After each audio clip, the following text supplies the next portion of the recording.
wala ay titigin ang aking pagkatao. Pero nalituin na ako, parang ako'y pinatay. Doon ko nakita ang kalagagang wika. Ito'y ating pagkakalanan, ugnayan at kaalaman. Ako ang tagapagsalita. Dalangin sa'yo, tinmayan lang ang pag-unakot ng dinig. Ikaw ang tagapakinig, saksi na ang wika ay hindi kailan nawawala.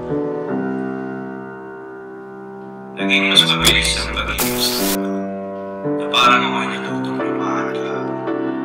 Ngunit ngayon, tila ba na parang dami-dami, hirap na makasabay lahat na sa parang. Nagbago ang ikaw, tila ba na yun? Sa akin nakagisnan at kinalawang mundo, wala mong ba ang nakapansin ng pagbago? Sa gawing kilos kamalayan at sa estado, ang awit, himig at ang tinig na naririnig ay unti-unting humihina sa aking pandinig.